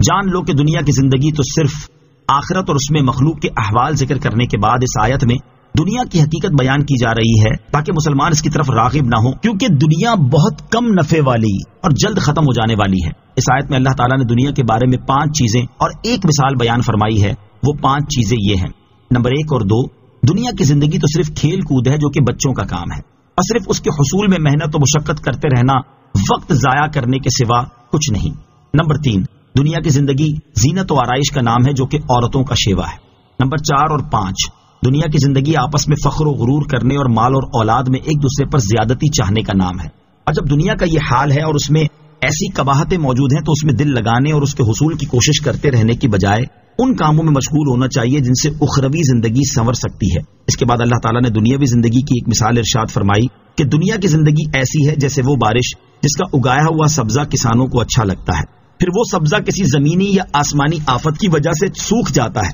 تو تم اس کی سبزی یعنی سبز رنگ جاتے رہنے کے بعد اسے زرد دیکھتے ہو، پھر وہ پامال کیا ہوا بیکار ہو جاتا ہے۔ یہی حال دنیا کی اس زندگی کا ہے جس پر دنیا کا طلبگار بہت خوش ہوتا ہے اور اس کے ساتھ بہت سی امیدیں رکھتا ہے، لیکن وہ انتہائی جلد گزر جاتی ہے۔ اس دنیا کے مقابلے میں آخرت ہے جس میں اللہ تعالیٰ کا سخت عذاب بھی ہے، جو دنیا کے طلبگاروں، لہو و لعب میں زندگی گزارنے والوں اور آخرت سے بے پرواہ لوگوں کے لیے ہے، جو بطور خاص کفار ہیں، جبکہ دوسری طرف آخرت میں اللہ تعالیٰ کی طرف سے بخشش اور اس کی خوشنودی بھی ہے، جو اس کام کے لیے ہے جس نے دنیا کو آخرت پر ترجیح نہ دی۔ اور حقیقت یہ ہے کہ دنیا کی زندگی تو صرف دھوکے کا سامان ہے۔ دنیا دھوکے کا سامان اس کے لیے ہے جو دنیا ہی کا ہو جائے اور اس پر بھروسہ کر لے اور آخرت کی فکر نہ کرے، اور جو شخص دنیا میں رہ کر آخرت کا طلبگار ہو اور دنیاوی اسباب سے بھی آخرت ہی کے لیے تعلق رکھے تو اس کے لیے دنیا آخرت کی کامیابی کا ذریعہ ہے۔ دنیا کے بارے میں احادیث اور اقوال، یہاں دنیا سے متعلق چند احادیث اور بزرگان دین کے اقوال سماعت کیجیے۔ چنانچہ حضرت ابو ہریرہ رضی اللہ تعالیٰ عنہ سے روایت ہے،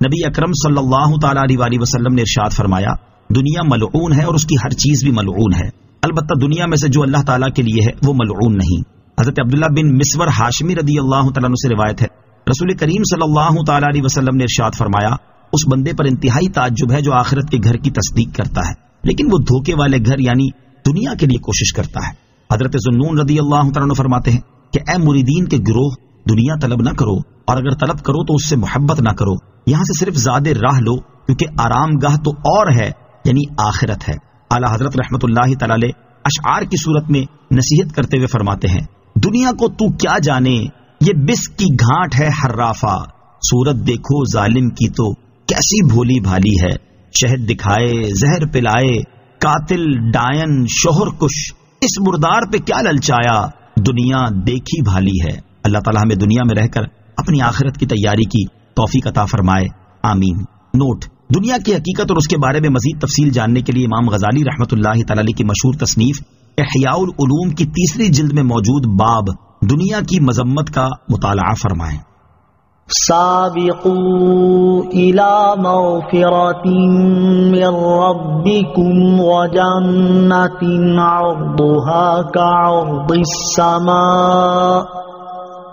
عرضها كعرض السماء والأرض أعدت للذين آمنوا بالله ورسله ذلك فضل الله يؤتيه من يشاء والله ذو الفضل العظيم۔ ترجمہ، اپنے رب کی بخشش اور اس کی جنت کی طرف ایک دوسرے سے آگے بڑھ جاؤ جس کی چوڑائی آسمان و زمین کی وسعت جیسی ہے، اللہ اور اس کے سب رسولوں پر ایمان لانے والوں کے لیے تیار کی گئی ہے۔ یہ اللہ کا فضل ہے جسے چاہے دے، اور اللہ بڑے فضل والا ہے۔ سابقوا الى مغفرۃ من ربکم، اپنے رب کی بخشش کی طرف ایک دوسرے سے آگے بڑھ جاؤ۔ اس سے پہلی آیت میں اللہ تعالیٰ نے دنیا کے حقیر ہونے اور آخرت کے عظیم ہونے کو بیان فرمایا، اور اس آیت میں اللہ تعالیٰ نے اپنے بندوں کو ان اعمال میں جلدی کرنے اور ایک دوسرے سے آگے بڑھ جانے کی ترغیب دی ہے جن کی بنا پر بندہ اللہ تعالیٰ کے فضل سے اس کی بخشش اور جنت کا حقدار قرار پاتا ہے۔ چنانچہ اس آیت کا خلاصہ یہ ہے کہ اے لوگو، دنیا کی زندگی بہت قلیل ہے، اس لیے وہ اعمال کرنے میں جلدی کرو اور ان میں ایک دوسرے سے آگے بڑھ جاؤ جن کی وجہ سے تم اللہ تعالیٰ کی بخشش اور اس جنت کے حقدار ٹھہرو جس کی چوڑائی ایسی ہے کہ 7 آسمان اور 7 زمینوں کے ٹکڑے ایک دوسرے سے ملا دیے جائیں، تو جتنے چوڑے وہ ہوں گے اتنی جنت کی چوڑائی ہے۔ یہ جنت ان لوگوں کے لیے تیار کی گئی ہے جو اللہ تعالیٰ کی وحدانیت کا اقرار کرتے اور اس کے سب رسولوں کی تصدیق کرتے اور ان پر ایمان لاتے ہیں۔ یہ جنت اللہ تعالیٰ کا وہ فضل ہے جو اس نے مسلمانوں پر فرمایا، اور اللہ تعالیٰ اپنا فضل اپنی مخلوق میں سے جسے چاہے دے، اور اللہ تعالیٰ لوگوں پر بڑا فضل فرمانے والا ہے کہ اسی نے دنیا میں لوگوں پر رزق وسیع کیا، انہیں نعمتیں عطا فرمائیں اور انہیں شکر کے مقامات کی پہچان کرائی، پھر اپنی اطاعت و فرما برداری کرنے پر آخرت میں انہیں وہ جزا عطا فرمائی جو اس نے اطاعت گزاروں کے لیے تیار فرمائی ہے، اور اس کا کچھ وصف ابھی بیان ہوا۔ دعائے مغفرت نہایت محبوب شے ہے، لہذا مسلمان بندے کو اپنی بخشش کی دعا کرتے رہنا چاہیے، اور خصوصاً اگر گناہوں سے توبہ کر کے ہو، اور نور علی نور یہ ہے کہ بارگاہ مصطفیٰ صلی اللہ تعالی علیہ وسلم میں حاضر ہو کر اپنی بخشش کی دعا کی جائے۔ چنانچہ اللہ تعالیٰ ارشاد فرماتا ہے وَاسْتَغْفِرُ اللَّهَ إِنَّ اللَّهَ غَفُورٌ رَحِيمٌ۔ ترجمہ، اور اللہ سے بخشش مانگو، بے شک اللہ بخشنے والا مہربان ہے۔ اور ارشاد فرماتا ہے وَمَن يَعْمَلْ سُوءًا أَوْ يَظْلِمْ نَفْسَهُ ثُمَّ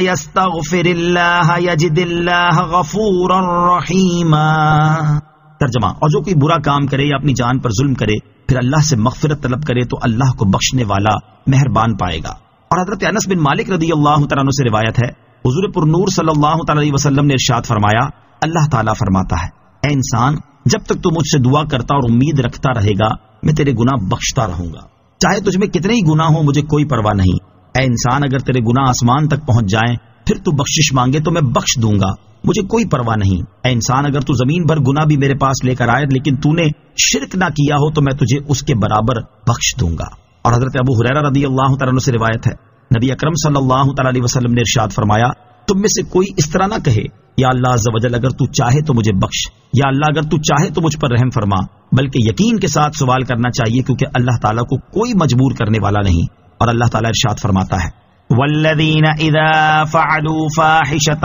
او ظلموا انفسهم ذکروا اللہ فاستغفروا لذنوبهم ومن یغفر الذنوب الا اللہ وَلَمْ يُصِرُّوا عَلَى مَا فَعَلُوا وَهُمْ يَعْلَمُونَ۔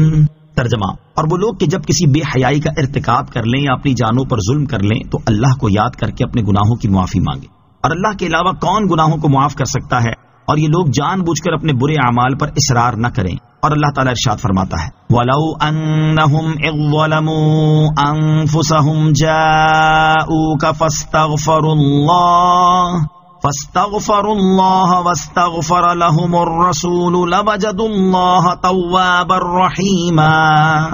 ترجمہ، اور اگر جب وہ اپنی جانوں پر ظلم کر بیٹھے تھے تو اے حبیب تمہاری بارگاہ میں حاضر ہو جاتے، پھر اللہ سے معافی مانگتے اور رسول بھی ان کی مغفرت کی دعا فرماتے تو ضرور اللہ کو بہت توبہ قبول کرنے والا مہربان پاتے۔ دعا ہے کہ اللہ تعالی ہمیں اپنے حبیب علیہ الصلوۃ والسلام کے صدقے ایمان پر قائم رہنے اور گناہوں سے توبہ استغفار کرنے کی توفیق عطا فرمائے، آمین۔ ما أصاب من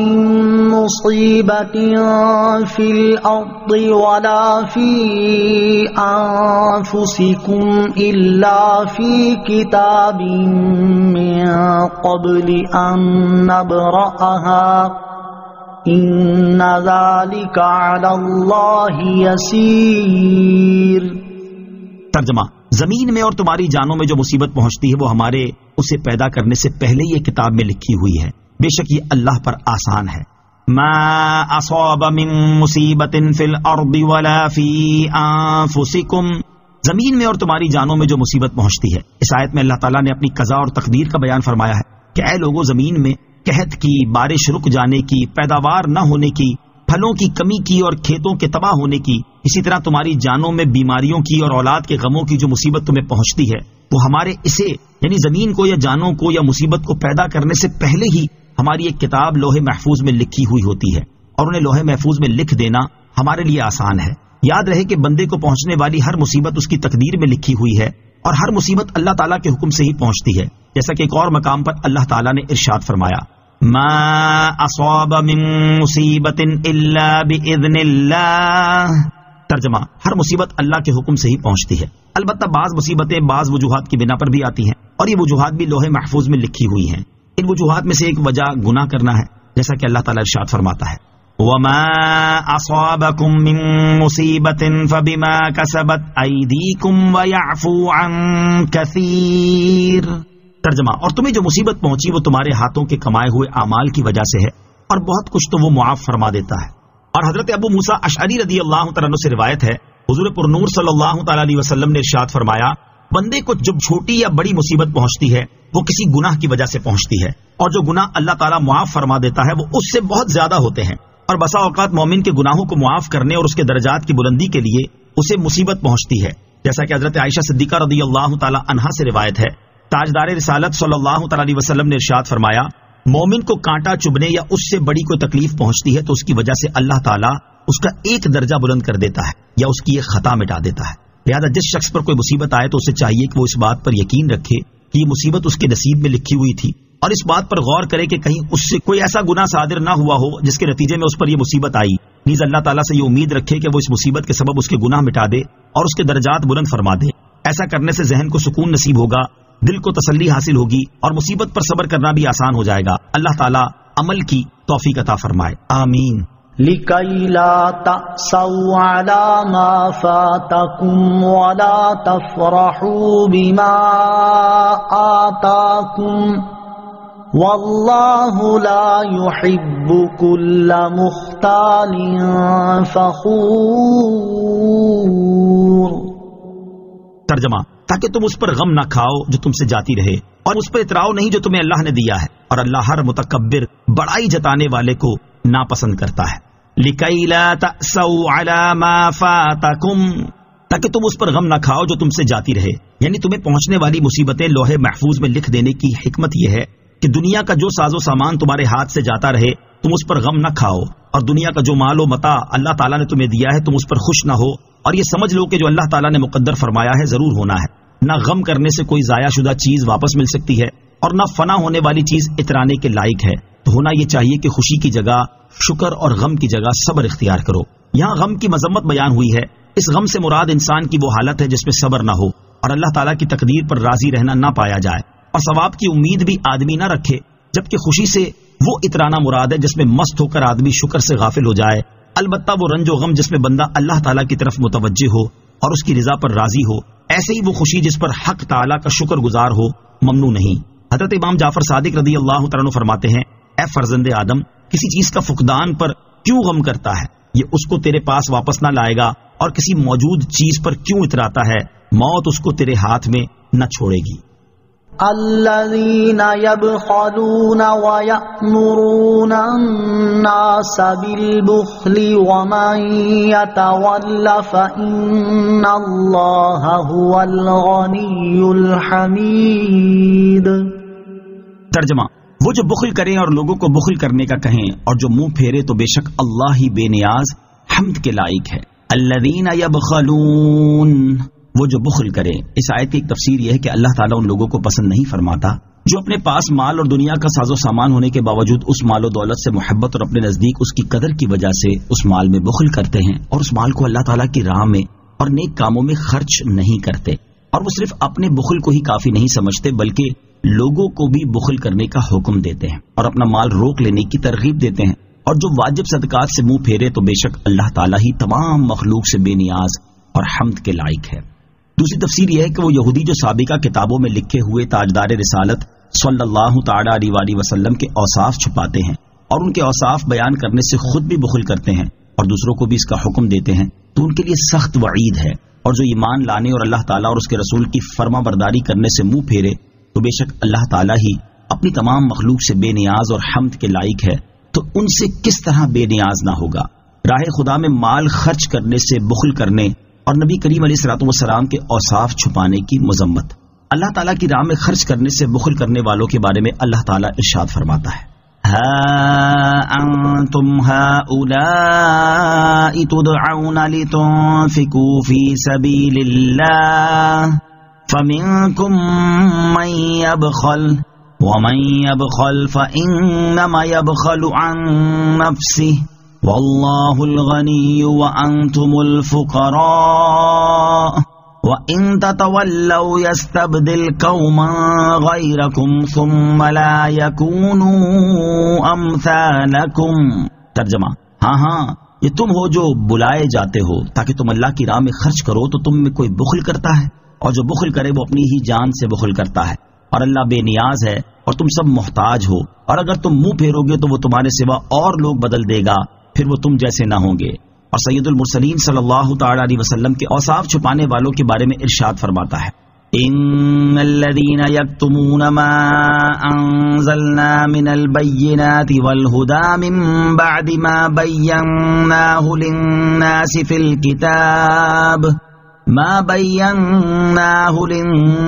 في الكتاب اولئك يلعنهم الله ويلعنهم اللاعنون.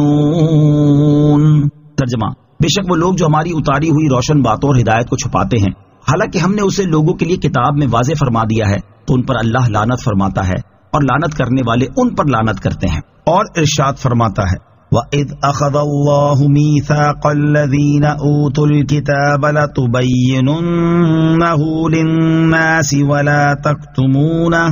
فَنَبَذُوهُ وَرَاءَ ظُهُورِهِمْ وَاشْتَرَوْا بِهِ ثَمَنًا قَلِيلًا فَبِئْسَ مَا يَشْتَرُونَ. لا تحسبن الذين يفرحون بما أتوا ويحبون أن يحمدوا بما لم يفعلوا فلا تحسبنهم بمفازة من العذاب ولهم عذاب أليم. ترجمہ، اور یاد کرو جب اللہ نے ان لوگوں سے عہد لیا جنہیں کتاب دی گئی کہ تم ضرور اس کتاب کو لوگوں سے بیان کرنا اور اسے چھپانا نہیں، تو انہوں نے اس عہد کو اپنی پیٹھ کے پیچھے پھینک دیا اور اس کے بدلے تھوڑی سی قیمت حاصل کر لی، تو یہ کتنی بری خریداری ہے. ہرگز گمان نہ کرو ان لوگوں کو جو اپنے اعمال پر خوش ہوتے ہیں اور پسند کرتے ہیں کہ ان کی ایسے کاموں پر تعریف کی جائے جو انہوں نے کیے ہی نہیں. انہیں ہرگز عذاب سے دور نہ سمجھو اور ان کے لیے دردناک عذاب ہے. ان آیات سے معلوم ہوا کہ اللہ تعالیٰ کی راہ میں مال خرچ کرنے سے بخل کرنا، لوگوں کو بخل کرنے کی ترغیب دینا، یوں ہی حضور علیہ الصلوۃ والسلام کے اوصاف چھپانا اور ان اوصاف کو چھپانے کی ترغیب دینا انتہائی مذموم اعمال ہیں. اللہ تعالیٰ ان چیزوں سے محفوظ رکھے، آمین. لقد أرسلنا رسلنا بالبينات وأنزلنا معهم الكتاب والميزان ليقوم الناس بالقسط وأنزلنا الحديد فيه بأس شديد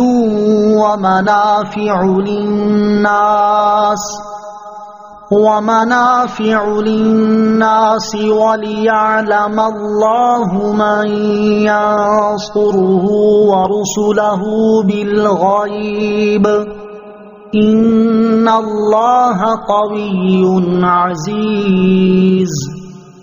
ترجمہ، بے شک ہم نے اپنے رسولوں کو روشن دلیلوں کے ساتھ بھیجا اور ان کے ساتھ کتاب اور عدل کی ترازو اتاری تاکہ لوگ انصاف پر قائم ہوں، اور ہم نے لوہا اتارا، اس میں سخت لڑائی کا سامان ہے اور لوگوں کے لیے فائدے ہیں، اور تاکہ اللہ اس شخص کو دیکھے جو بغیر دیکھے اللہ اور اس کے رسولوں کی مدد کرتا ہے. بے شک اللہ قوت والا غالب ہے. لقد ارسلنا رسلنا بالبینات، بے شک ہم نے اپنے رسولوں کو روشن دلیلوں کے ساتھ بھیجا. اس آیت کا خلاصہ یہ ہے کہ اللہ تعالیٰ نے اپنے رسولوں کو ان کی امتوں کی طرف روشن دلیلوں کے ساتھ بھیجا اور ان کے ساتھ ان چیزوں کو نازل فرمایا. نمبر 1 دین کے احکام اور مسائل بیان کرنے والی کتاب. نمبر 2 ترازو. ایک قول یہ ہے کہ یہاں ترازو سے مراد عدل ہے. اس صورت میں معنی یہ ہے کہ ہم نے عدل کا حکم دیا، اور ایک قول یہ ہے کہ ترازو سے وزن کرنے کا آلہ ہی مراد ہے. اور ترازو نازل کرنے سے مقصود یہ ہے کہ لوگ آپس میں تول کر چیزیں لینے دینے کے معاملے میں انصاف پر قائم ہوں اور کوئی کسی کی حق تلفی نہ کرے. مروی ہے کہ حضرت جبرائیل علیہ الصلوۃ والسلام حضرت نوح علیہ الصلوۃ والسلام کے پاس ترازو لائے اور فرمایا کہ اپنی قوم کو حکم دیجئے کہ اس سے وزن کریں. نمبر 3 لوہا. مفسرین نے فرمایا کہ یہاں آیت میں اتارنا پیدا کرنے کے معنی میں ہے، اور مراد یہ ہے کہ ہم نے لوہا پیدا کیا اور لوگوں کے لیے معادن سے نکالا اور انہیں اس کی صنعت کا علم دیا. حضرت عبداللہ ابن عمر رضی اللہ تعالیٰ عنہ سے مروی ہے نبی اکرم صلی اللہ تعالیٰ علیہ وسلم نے ارشاد فرمایا اللہ تعالیٰ نے 4 بابرکت چیزیں آسمان سے زمین کی طرف اتاری. نمبر 1 لوہا، نمبر 2 آگ، نمبر 3 پانی، نمبر 4 نمک. اور لوہے کا فائدہ یہ ہے کہ اس میں انتہائی سخت قوت ہے. یہی وجہ ہے کہ اس سے اسلحہ اور جنگی ساز و سامان بنائے جاتے ہیں، اور اس میں لوگوں کے لیے اور بھی فائدے ہیں کہ لوہا صنعتوں اور دیگر پیشوں میں بہت کام آتا ہے. آیت کے آخر میں ارشاد فرمایا کہ لوہا نازل کرنے سے مقصود یہ ہے کہ اللہ تعالیٰ اس شخص کو دیکھے جو جہاد میں لوہے کو استعمال کر کے اللہ تعالیٰ کے دین کی مدد کرتا ہے، حالانکہ اس نے اللہ تعالیٰ کو دیکھا نہیں ہوا. بے شک اللہ تعالیٰ قوت والا غالب ہے، اس کو کسی کی مدد درکار نہیں، اور دین کی مدد کرنے کا اس نے جو حکم دیا یہ انہی لوگوں کے فائدے کے لیے ہے. وَلَقَدْ أَرْسَلْنَا نُوحًا وَإِبْرَاهِيمَ وَجَعَلْنَا فِي ذُرِّيَّتِهِمَا النُّبُوَّةَ وَالْكِتَابَ فَمِنْهُم مُّهْتَدٍ وَكَثِيرٌ مِّنْهُمْ فَاسِقُونَ. ترجمہ. اور بے شک ہم نے نوح اور ابراہیم کو بھیجا اور ان کی اولاد میں نبوت اور کتاب رکھی، تو ان میں کوئی ہدایت یافتہ ہے اور ان میں بہت زیادہ فاسق ہیں. وَلَقَدْ أَرْسَلْنَا نُوحًا وَإِبْرَاهِيمَ، اور بے شک ہم نے نوح اور ابراہیم کو بھیجا. اس آیت کا معنی یہ ہے کہ اللہ تعالیٰ نے حضرت نوح اور حضرت ابراہیم علیہ السلام کو منصب رسالت سے مشرف فرمایا اور نبوت اور کتاب ان دونوں کی اولاد میں رکھی. چنانچہ حضرت ابراہیم علیہ السلام کے بعد تمام انبیاء علیہ السلام ان کی اولاد سے ہوئے، اور 4 کتابیں یعنی توریت، انجیل، زبور اور قرآن پاک حضرت ابراہیم علیہ السلام کی اولاد میں سے منصب رسالت پر فائز ہونے والوں پر نازل ہوئیں. آخر میں ارشاد فرمایا کہ ان دونوں رسولوں کی اولاد میں سے کچھ لوگ ہدایت یافتہ ہیں اور ان میں سے بہت زیادہ فاسق ہیں. ثم قفينا على آثارهم برسلنا وقفينا بعيسى ابن مريم وآتيناه الإنجيل وجعلنا في قلوب الذين اتبعوه رأفة ورحمة ورهبانية ابتدعوها ما كتبناها عليهم إلا ابتغاء رضوان الله فما رعوها حق رعايتها فآتينا الذين آمنوا منهم أجرهم وكثير منهم فاسقون.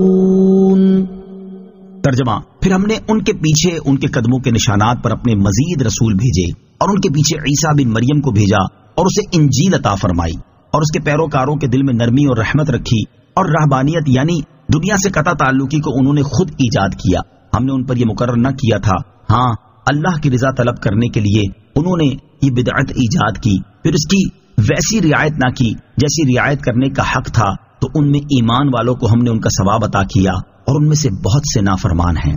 ثم قفینا علی آثارہم برسلنا، پھر ہم نے ان کے پیچھے ان کے قدموں کے نشانات پر اپنے مزید رسول بھیجے. اس آیت کا خلاصہ یہ ہے کہ اللہ تعالیٰ نے حضرت نوح اور حضرت ابراہیم علیہ السلام کے بعد حضرت عیسیٰ علیہ السلام کے زمانے تک یکے بعد دیگرے اپنے مزید رسول بھیجے اور ان کے بعد حضرت عیسیٰ بن مریم علیہ السلام کو بھیجا اور انہیں انجیل عطا فرمائی. اور دین میں ان کی پیروی کرنے والے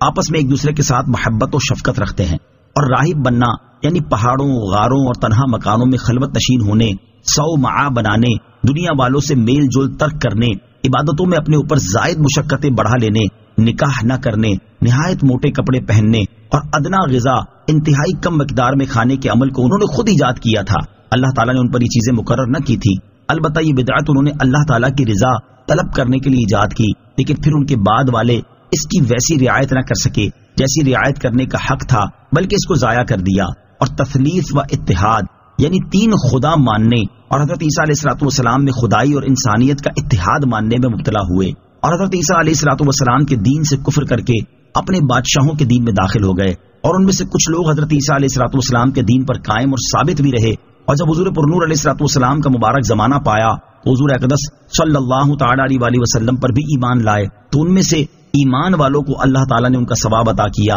اور ان میں سے بہت سے لوگ جنہوں نے رہبانیت کو ترک کیا اور حضرت عیسیٰ علیہ الصلوۃ والسلام کے دین سے منحرف ہو گئے، وہ نافرمان ہیں۔ بدعت حسنہ جائز اور بدعت سیئہ ممنوع و ناجائز ہے۔ علامہ اسماعیل حقی رحمۃ اللہ تعالی علیہ لکھتے ہیں، اس آیت میں اللہ تعالیٰ نے رہبانیت اختیار کرنے پر ان کی مذمت نہیں فرمائی، بلکہ اس پر جیسے عمل کرنے کا حق تھا بعد والوں کے، ویسے عمل نہ کرنے پر ان کی مذمت فرمائی ہے، اور ان کے ایجاد کیے ہوئے فعل کو بدعت کہا گیا، اور ان کے برخلاف اس امت نے جس نئے کام کو نیکی کے طریقے کے طور پر ایجاد کیا، ان کی عظمت و شرافت کی وجہ سے اسے سنت یعنی طریقہ کہا گیا، جیسا کہ حضور پرنور علیہ الصلوۃ والسلام نے ارشاد فرمایا، من سن فی الاسلام سنتا حسنہ، جس نے اسلام میں اچھی سنت یعنی طریقہ ایجاد کیا۔ اس حدیث میں حضور اقدس صلی اللہ تعالی علیہ وسلم نے ہمیں اسلام میں نیک طریقے نکالنے کی اجازت دی ہے، اور اس کا نام سنت رکھا ہے، اور اس طریقے کو نکالنے والوں اور اس طریقے پر عمل کرنے والوں کو اجر و ثواب کی بشارت دی ہے۔ ابو عبداللہ محمد بن احمد قرطبی رحمۃ اللہ تعالی فرماتے ہیں، یہ آیت اس بات پر دلالت کرتی ہے کہ ہر نیا کام بدعت ہے، تو جو اچھی بدعت نکالے اسے چاہیے کہ وہ اس پر ہمیشہ قائم رہے اور اس کی ضد یعنی مخالف چیز کی طرف عدول نہ کرے، ورنہ وہ اس آیت میں مذکور فسق کی وعید میں داخل ہوگا، جبکہ وہ مخالفت شریعت کے برخلاف ہو۔ حضرت علامہ مفتی نعیم الدین مراد آبادی رحمۃ اللہ تعالی فرماتے ہیں، اس آیت سے معلوم ہوا کہ بدعت یعنی دین میں بھی کسی بات کا نکالنا، اگر وہ بات نیک ہو اور اس سے رضائے الہی مقصود ہو تو بہتر ہے، اس پر ثواب ملتا ہے اور اس کو جاری رکھنا چاہیے۔ ایسی بدعت کو بدعت حسنہ کہتے ہیں، البتہ دین میں بری بات نکالنا بدعت سیئہ کہلاتا ہے، وہ ممنوع اور ناجائز ہے، اور بدعت سیئہ حدیث شریف میں وہ بتائی گئی ہے جو خلاف سنت ہو، اس کے نکالنے سے کوئی سنت اٹھ جائے، اس سے ہزارہا مسائل کا فیصلہ ہو جاتا ہے، جن میں آج کل لوگ اختلاف کرتے ہیں اور اپنی ہوائے نفسانی سے ایسے امور خیر کو بدعت بتا کر منع کرتے ہیں جن سے دین کو تقویت و تائید ہوتی ہے اور مسلمانوں کو اخروی فوائد پہنچتے ہیں، اور وہ طاعات و عبادات میں ذوق و شوق کے ساتھ مشغول رہتے ہیں۔ ایسے امور کو بدعت بتانا قرآن مجید کی اس آیت کے صریح خلاف ہے۔ یا ایھا الذین آمنوا اتقوا اللہ وآمنوا برسولہ یؤتکم کفلین من رحمتہ ویجعل لکم نورا يؤتكم كفلين من رحمته ويجعل لكم نورا تمشون به ويغفر لكم والله غفور رحيم۔ ترجمہ، اے ایمان لانے والو، اللہ سے ڈرو اور اس کے رسول پر ایمان لاؤ تو وہ اپنی رحمت کے 2 حصے تمہیں عطا فرمائے گا، اور وہ تمہارے لیے ایک ایسا نور کر دے گا جس کے ذریعے تم چلو گے، اور وہ تمہیں بخش دے گا، اور اللہ بخشنے والا مہربان ہے۔ یا ایھا الذین آمنوا اتقوا اللہ، اے ایمان لانے والو اللہ سے ڈرو۔ اس آیت میں اللہ تعالیٰ نے اہل کتاب کو خطاب کرتے ہوئے فرمایا کہ اے حضرت موسیٰ اور حضرت عیسیٰ علیہ الصلوۃ والسلام پر ایمان لانے والو، رسول کریم صلی اللہ تعالی علیہ وسلم کے معاملے میں اللہ تعالیٰ سے ڈرو، اور اس کے رسول محمد مصطفیٰ صلی اللہ تعالی علیہ وسلم پر ایمان لاؤ تو اللہ تعالیٰ تمہیں دگنا اجر دے گا، کیونکہ تم پہلی کتاب اور پہلے نبی پر بھی ایمان لائے، اور نبی اکرم علیہ الصلوۃ والسلام اور قرآن پاک پر بھی ایمان لائے، اور وہ قیامت کے دن تمہارے لیے پل صراط پر ایک ایسا نور کر دے گا اس کی روشنی کے ذریعے تم چلو گے، اور نبی کریم صلی اللہ تعالی علیہ وسلم پر ایمان لانے سے پہلے کہ تمہارے سب گناہ بخش دے گا، اور اللہ تعالیٰ بخشنے والا مہربان ہے۔ اہل کتاب میں سے ایمان لانے والوں کے لیے دگنا اجر۔ اس آیت کی نظیر یہ آیت مبارکہ ہے، الذین آتیناہم الکتاب من قبلہ ہم بہ یؤمنون وَإِذَا يُتْلَى عَلَيْهِمْ قَالُوا آمَنَّا بِهِ إِنَّهُ الْحَقُّ مِنْ رَبِّنَا إنه الحق من ربنا إنا كنا من قبله مسلمين أولئك يؤتون أجرهم مرتين بما صبروا. ترجمہ: جن لوگوں کو ہم نے اس قرآن سے پہلے کتاب دی اور وہ اس پر ایمان لاتے ہیں، اور جب ان پر یہ آیت پڑھی جاتی ہے تو کہتے ہیں ہم اس پر ایمان لائے، بے شک یہی ہمارے رب کے پاس سے حق ہے، ہم اس قرآن سے پہلے ہی فرمانبردار ہو چکے تھے، ان کو ان کا اجر دگنا دیا جائے گا کیونکہ انہوں نے صبر کیا. اور حضرت ابو بردہ رضی اللہ تعالیٰ عنہ اپنے والد سے روایت کرتے ہیں، رسول اللہ صلی اللہ تعالیٰ علیہ وسلم نے ارشاد فرمایا، 3 آدمیوں کے لیے دگنا اجر ہے. نمبر 1، اہل کتاب میں سے وہ شخص جو اپنے نبی پر ایمان لایا اور محمد مصطفیٰ صلی اللہ تعالیٰ علیہ وسلم پر بھی ایمان لایا. نمبر 2، وہ غلام جو اللہ تعالیٰ کا حق بجا لائے اور اپنے مالکوں کے حقوق بھی پورے کرے. نمبر 3، وہ آدمی جس کے پاس لونڈی ہو تو وہ اس سے وطی کرے اور اسے تہذیب و تعلیم کے زیور سے خوب آراستہ کرے، پھر اسے آزاد کرنے کے بعد اس کے ساتھ نکاح کر لے تو اس کے لیے دگنا ثواب ہے. لِأَلَّا يَعْلَمَ أَهْلُ الْكِتَابِ أَلَّا يَقْدِرُونَ عَلَى شَيْءٍ مِّن فَضْلِ اللَّهِ وَأَنَّ الْفَضْلَ بِيَدِ اللَّهِ يُؤْتِيهِ مَن يَشَاءُ